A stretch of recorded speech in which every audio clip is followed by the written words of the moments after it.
Good morning, this is Beaty-Coffey of the Ministry of Uncover New More. I've read a lovely poem, twice actually. I've already got up one piece of artwork that I was privileged to enjoy yesterday from this book. Let's take a look. I threw runes and everything.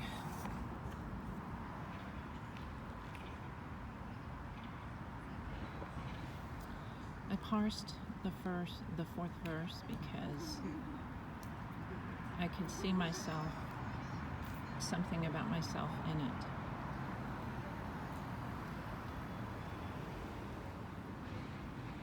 And one thing that I struggle with is knowing that I have heart purity, but I've been lied about and misunderstood so much that I have forgotten that side of my life. Christianity stole from me, and I don't have much time left, so I would like to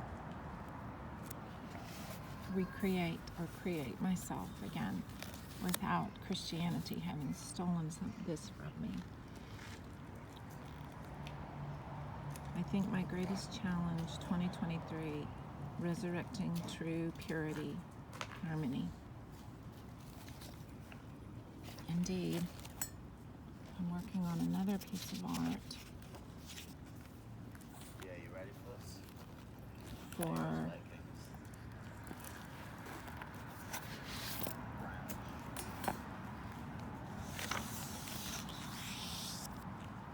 Of Mice and Men by John Steinbeck, and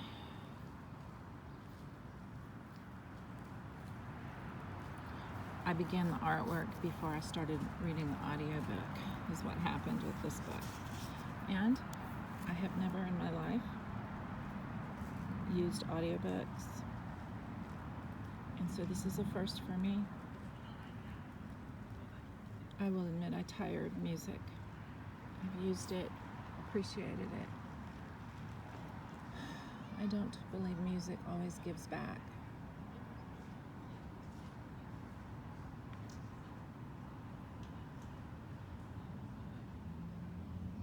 It's a thought I have right now.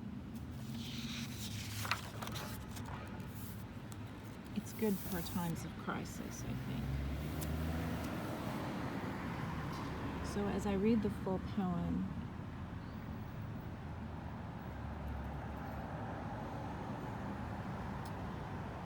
I will point out at first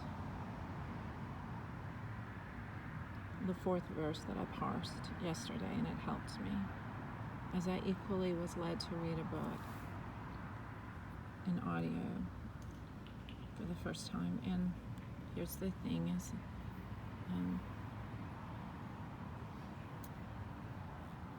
I almost gave up overnight.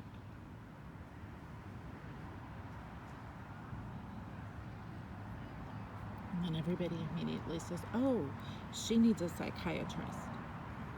No. What I almost gave up on was my true self. And I'm not going to delete the tweet.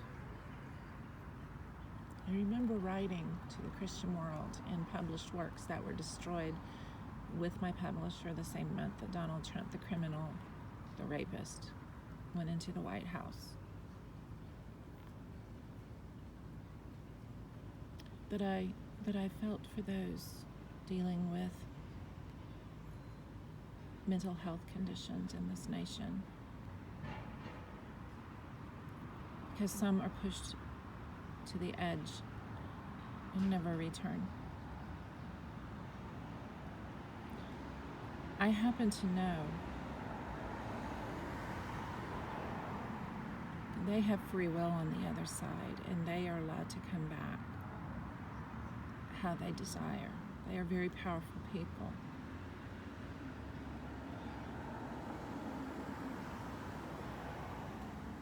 I already have someone special in my life whose life was meaningfully destroyed as a young person because of adult decisions of parents that were made in this life. Decisions I purposely didn't make. I made sure not to make these irresponsible choices that are so common in this land.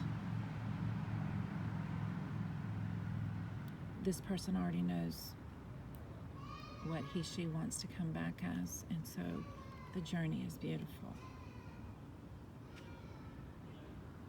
My children are the same way. I am an original. That means I'm not that way. And I'm the only person in my family that is not that way. Some of my children have already made a choice. I cannot choose to become a beautiful spirit animal. Only on the earth now do I speak through animals, and the animals speak to me. Like Cinderella, who was an original in cartoon movies. I'm a person, always. I don't have a choice. My children have a choice. They are not originals, and some of them are choosing spirit animal lives, which means they will come back as those animals, and they will be extremely intuitive, as we see now. And some of them are coming back human. But it's in another realm, and so it's mysterious. It's the realm of paganism that is wholly good and respectful and loving, not the paganism that did animal sacrifice and people sacrifice. All of that is wicked, and that's extremely obvious. So I don't even need to point this out, except for I need to point this out.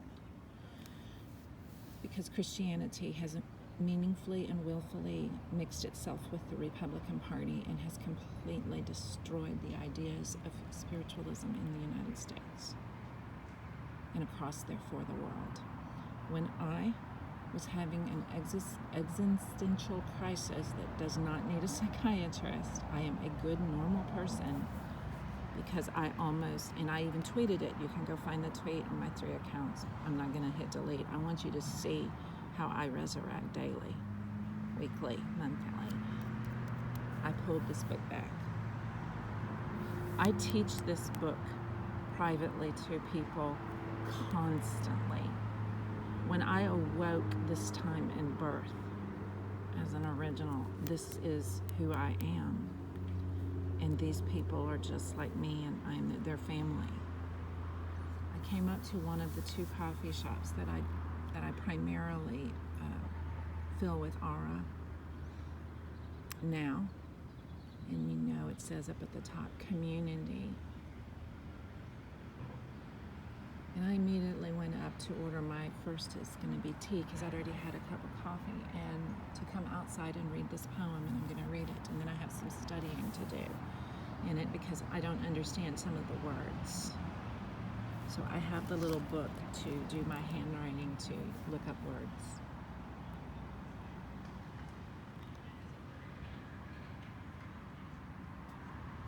And she asked me a question. I haven't seen you in a while.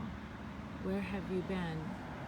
And I stopped, because she knows me to be someone who has meaningful conversation, not chit-chat. I stopped and I said, I was not in a good place, and so I came back. I'm back now. And she showed joy on her face. That's community. We admit that we know each other, love each other, but we don't know the details. But maybe across the years, that's called faithfulness in a place. Maybe across the years we'll get to know each other, or maybe she needs to work elsewhere sometime soon. That being said, there is a carbon footprint of relationship in lives, which is community worldwide. And the king has the ability to show up as a hawk on my fence first thing in the morning and talk to me and pull me back from the brink.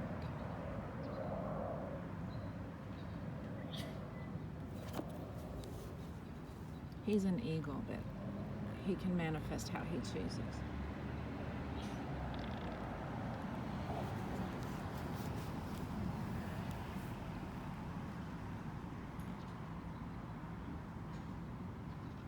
And so I pulled the book out, and I'm not going to hit delete on the tweet because I was in an existential crisis.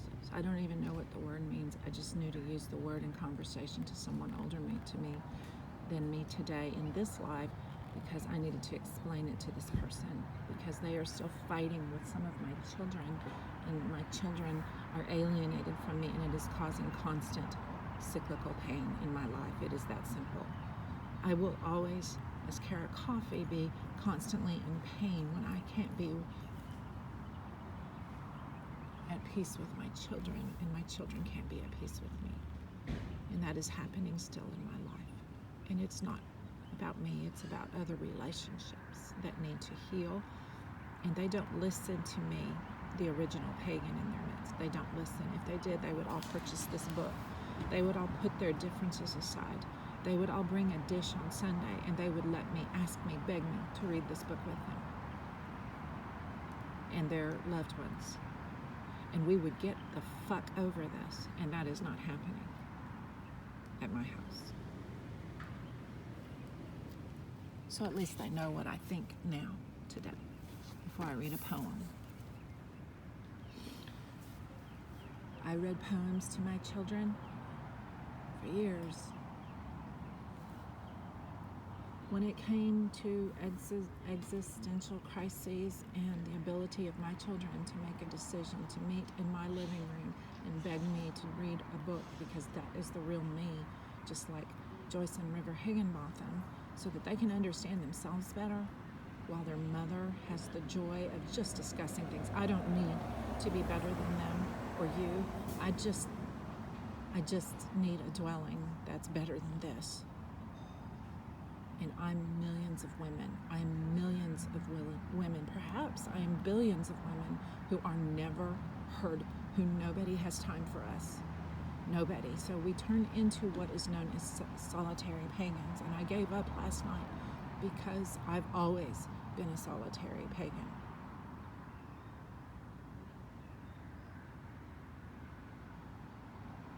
And that is a hard concept to understand. I would imagine if you were 11 other people, 10 of whom grew in my body. You see, I still identify with them, as painful as it is right now. They don't understand that that destroys me every day. That I have to make meaningful choices to stay out of what they're doing to one another. That involves me as a proxy, whether they like that or not. I've explained this over and over. Even the property that I was disinherited from would not be there if I didn't exist in this biome, this community of this 12-member family. Nobody cares about that.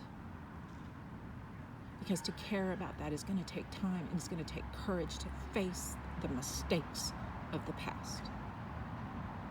And I am talking about every Catholic and Protestant and Muslim church out there, every pastor, every elder, every leader.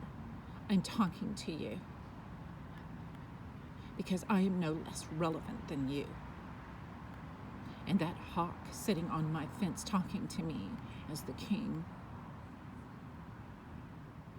is no less relevant.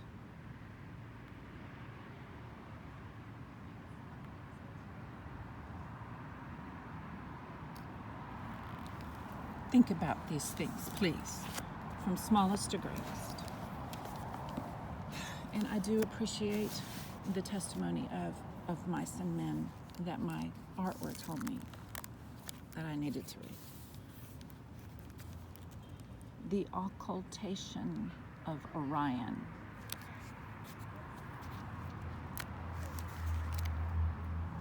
By Henry Wadsworth Longfellow. I saw as in a dream sublime the balance in the hand of time, o'er east and west its beam impended, and day with all its hours of light was slowly sinking out of sight, while opposite the scale of night, silently with the stars ascended. Like the astrologers of eld, in that bright vision I beheld greater and deeper mysteries. I saw, with its celestial keys, its chords of air, its frets of fire, the Samian's great Aeolian lyre, rising through all its sevenfold bars, from earth unto the fixed stars.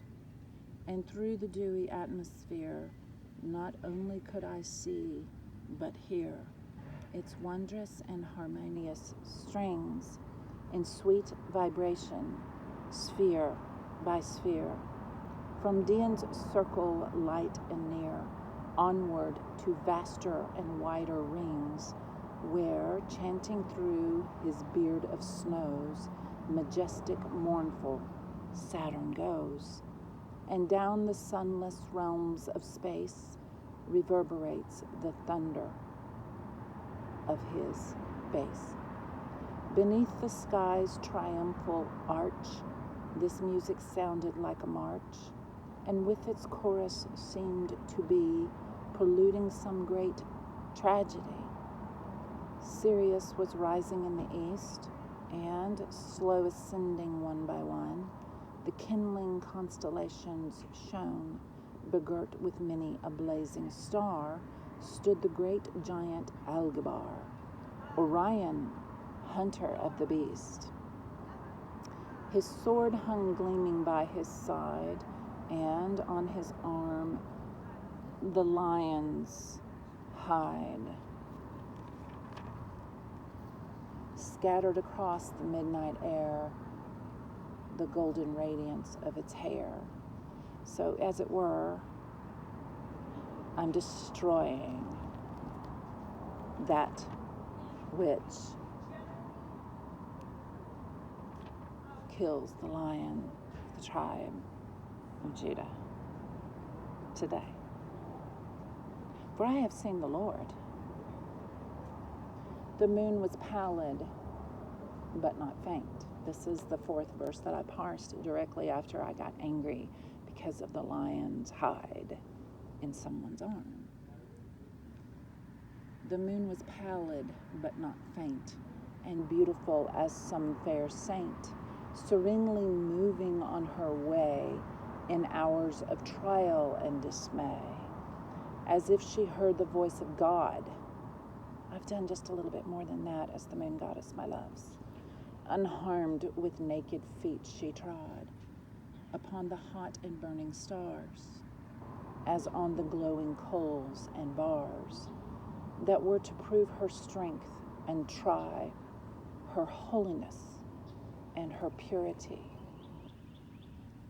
And then I wrote how purity's patience is tried, because this is how, my loves. Thus moving on with silent pace, I'm not as silent as I should be, God forgive, and triumph in her sweet pale face, she reached the station of Orion. Aghast, he stood in strange alarm, and suddenly from his outstretched arm down fell the red skin of the lion into the river at his feet.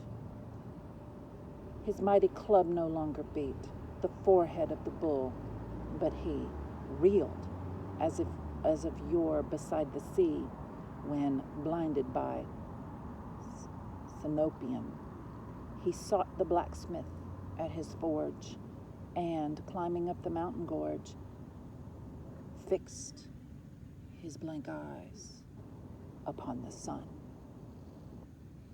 Then, through the silence overhead, an angel with a trumpet said, "Forevermore, forevermore, the reign of violence is o'er."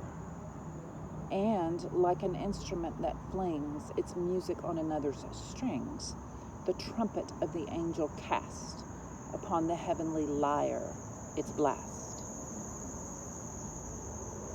And on from sphere to sphere the words re-echoed down the burning chords, "Forevermore, forevermore, The rain of violence is o'er